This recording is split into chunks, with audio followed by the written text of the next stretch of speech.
Movie के शुरू होते ही 1974 में वेस्ट वर्जीनिया का एक सैनिटोरियम दिखाया जाता है। ये सैनिटोरियम डिफॉर्म लोगों के लिए बनाया गया था और जो डिफॉर्म लोग यहाँ पर रहते थे असल में वो इनब्रीडिंग और बर्थ डिफेक्ट की वजह से डिफॉर्म बने थे। तब वहाँ के डॉक्टर ब्रैंडन वहाँ की डॉक्टर एन को मरीजों के बारे में बता रहे थे। इसी दौरान एक मरीज डॉक्टर एन को पीछे से पकड़ लेता है और इसके बालों में से एक हेयर पिन निकाल लेता है। डॉक्टर ब्रैंडन उसको छुड़ाते हैं, फिर वो दोनों आगे बढ़ते हैं। वो डॉक्टर एन को इलीगल भाइयों के लॉकअप में ले जाते हैं। अब वो तीनों भाई कोई और नहीं बल्कि थ्री फिंगर, साटूथ और वन आई होते हैं। फिर डॉक्टर ब्रैंडन उसे बताते हैं कि ये तीनों भाई मिसेस हेल्कर को एक जंगल में मिले थे, इसीलिए इनको इलीगल ब्रदर्स कहा जाता है। जब तक ये हमें मिले थे तब तक ये अपने वालिदैन को खा चुके थे और सिर्फ यही नहीं, वहाँ के डॉक्टर उनको वहाँ के सबसे ज्यादा खतरनाक मरीज कहते थे। हालांकि वो अभी बच्चे थे और उनके खतरनाक होने का सबूत ये था कि एक अपनी 2 उंगलियां ही चबा गया था, वो था थ्री फिंगर, और एक अपनी आंख ही खा गया था, इसलिए वो वन आई था, और तीसरा अपने दांतों को हर वक्त दीवारों के साथ रगड़ता रहता था, इसलिए वो साटूथ था। इसने बहुत से मरीजों को काट कर जख्मी भी कर दिया था।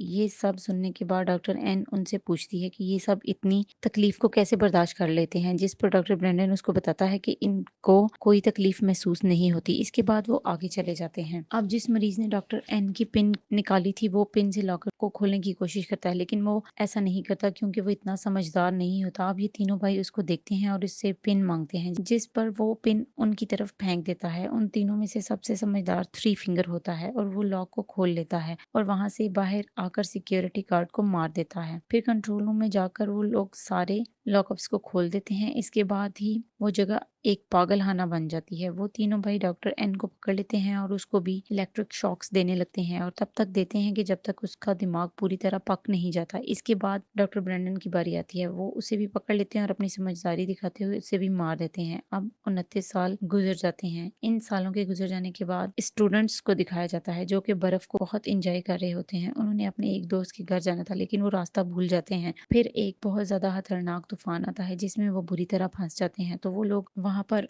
दूर उनको एक बिल्डिंग दिखाई देती है और वो उस बिल्डिंग की तरफ चल पड़ते हैं। वो नहीं जानते कि वहां जाने की वजह से उनको बहुत भारी कीमत चुकानी पड़ेगी। ये बिल्डिंग वही सैनिटोरियम होता है जहाँ वो तीनों आदमखोर भाई रहते थे। वो सब जैसे ही अंदर जाते हैं उनको अंदाजा हो जाता है कि ये कोई हॉस्पिटल है। वो वहाँ आग जलाकर बैठ जाते हैं, लेकिन वो आराम से बैठने की बजाय वहाँ की तलाशी लेना शुरू कर देते हैं क्योंकि ये उनकी फितरत होती है और अच्छी तरह से वहाँ की तलाशी लेते हैं। वहाँ के इंचार्ज ऑफिस में जाकर उनको वाइन मिल जाती है और वो वहाँ पर उनको चीजों की कुछ फाइल्स भी दिखाई देती हैं, जिससे उनको पता चलता है कि यहाँ पर डिफॉर्म लोगों को रखा जाता था। फिर हम देखते हैं कि वो तीनों आदम और भाई किसी को लेकर सैनिटोरियम में पहुंच जाते हैं। उन स्टूडेंट्स में से 3 दोस्त रात गुजारने के लिए बेड चेक करने के लिए जाते हैं। वहाँ उन लोगों को कुछ नजर आता है। उनमें से विंसन नाम का स्टूडेंट अंदर जाता है और अंदर जाने के बाद उसके चीखने की आवाजें आती हैं, जिससे बाहर खड़ी जेना और कैनी डर जाती हैं और वो विंसन को ढूंढने के लिए जाती हैं। जैसे ही वो अंदर जाती हैं उनको पता चलता है कि विंसन उनके साथ नहायत घटिया मजाक कर रहा होता है। वो उनको डरा देता है। इसके बाद वो दोनों गुस्से से वहां से चली जाती हैं। उसी वक्त वन आई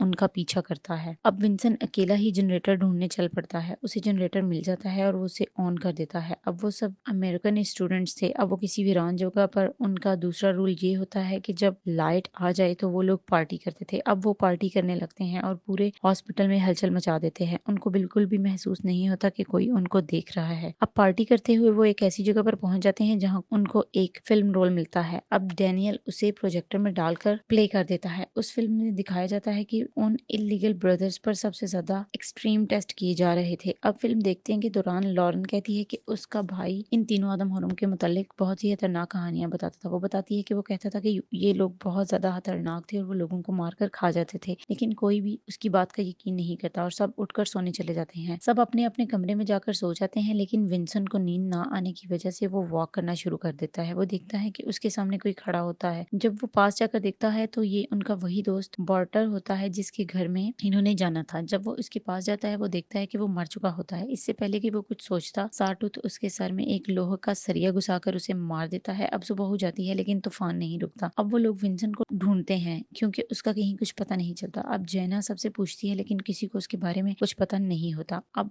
उन लोगों का सारा सामान भी गायब हो जाता है, जिस पर वो सोचते हैं कि शायद विंसन उनके साथ कोई शरारत कर रहा है। अब सब उसको ढूंढने भागने लग जाते हैं। उनमें से 4 स्टूडेंट्स बेसमेंट में जाते हैं और वहाँ पर उनको बहुत अजीब सा एक केज मिलता है जिसमें बहुत ज्यादा औजार रखे हुए होते हैं। वो आगे बढ़ते हैं तो उनको सारे सेल्स भी मिल जाते हैं जहाँ उन मरीजों को रखा जाता है। अब जब वो आगे बढ़ते हैं तो देखते हैं कि वहाँ बहुत ज्यादा खून लगा होता है जिसे देखकर वो और भी ज्यादा परेशान हो जाती हैं। बेसमेंट में वो सब मुख्तलिफ डायरेक्शंस में चले जाते हैं। अब जैना वहाँ किचन में जाती है, वहाँ वो देखती है कि सारटूथ वाटर के टुकड़े कर रहा होता है। उसी वक्त थ्री फिंगर वहाँ आ जाता है और सारटूथ को अपने साथ ले जाता है। जैना भी जल्दी से वहाँ से भाग जाती है और अपने दोस्तों के पास आकर उनको बताने की कोशिश करती है। उसी वक्त वाटर की जैकेट में कुछ उनके सामने आकर गिरता है और केनिया उसे चेक करने के लिए आगे बढ़ती है। जैसे ही वो जैकेट को खोलती है तो उसमें बॉर्डर का कटा हुआ सर होता है। वो अभी संभले भी नहीं होते कि वो तीनों आदम और भाई एक तार बालकनी से गिराकर क्लेयर के गले में डाल देते हैं और उसे ऊपर खींचने की कोशिश करते हैं। उसी वक्त केल उसके पांव पकड़ लेता है और वो पूरा खून से भर जाता है। इतनी ज्यादा कोशिश के बावजूद भी केल उसको नहीं बचा सकता और उसका सर केल के ऊपर आकर गिर जाता है और दर्द से अलग हो जाता है। वो सब वहां से भागने की कोशिश करते हैं लेकिन उन सब की स्नोमोबाइल नहीं चल रही होती क्योंकि आदम होरू ने उनके प्लग्स निकाल दिए होते हैं। अब उनको कुछ भी समझ नहीं आता कि क्या करें। लॉरेन जो कि स्की चैंपियन थी, अब वो ये तय करते हैं कि अब वो स्की करके मदद लेने के लिए जाएगी और वो मदद लेने के लिए वहां से चल पड़ती है। बाकी सब लोगों के पास गर्म कपड़े नहीं थे इसलिए वो वहां ज्यादा देर इतनी ठंड में नहीं रह सकते थे। तभी वो फैसला करते हैं कि वो इंचार्ज ऑफिस में जाकर छुप जाएंगे और लॉक कर लेंगे। वो ऐसा ही करते हैं। वो जल्दी से भागकर ऑफिस में चले जाते हैं और अपने आप को लॉक कर लेते हैं। अपने आप को बचाने के लिए उनके पास अभी कुछ भी नहीं था। हालांकि उन्होंने बेसमेंट में बहुत से औजार देखे थे, इसीलिए डैनियल, सारा और केल बेसमेंट में जाने का फैसला करते हैं और वहां पर जाते ही थ्री फिंगर उनके पीछे लग जाता है और वो सब केज में छुप जाते हैं। अब जब थ्री फिंगर वहां से चला जाता है तो वो वहां से बहुत से हथियार लेकर भाग जाते हैं। दूसरी तरफ वन आई ऑफिस के दरवाजे में सुराख करके केनिया को पकड़ लेता है और ब्रिजिट जल्दी से उसके हाथ पर ब्लेड मारती है जिसकी वजह से वो केनिया को छोड़ देता है। दूसरी तरफ वो सब बेसमेंट में भाग रहे होते हैं। उनमें से डैनियल सबसे पीछे होता है। अब सारटूथ डैनियल को पकड़ लेता है और उसे किचन में बांध देता है। अब केल और सारा जब ऑफिस में पहुंचते हैं तो उनको पता चलता है कि डैनियल उनके पीछे नहीं है। इधर वो तीनों आदम और भाई डैनियल को जिंदा काट रहे होते हैं और उसकी चीखें ये सब लोग सुन रहे होते हैं। अब बहुत ज्यादा सोचने के बाद ये लोगों से बचाने के लिए जाते हैं। तभी केल देखता है कि ये तीनों भाई उसे काट काट कर उसके मसल्स को तेल में फ्राई कर कर खा रहे होते हैं। डैनियल ये सब टॉर्चर बर्दाश्त नहीं कर पाता और अपने दोस्त को मरा हुआ देखकर वो लोग ये प्लान करते हैं कि इन तीनों आदम और भाइयों को अब जाल में फंसाएंगे। यही सोचने के दौरान वो इन तीनों भाइयों पर हमला कर देते हैं और उनको एक सेल में बंद कर देते हैं। तभी केल उनको जलाकर मारने का फैसला करता है। तब केनिया उसे ऐसा करने से मना करती है क्योंकि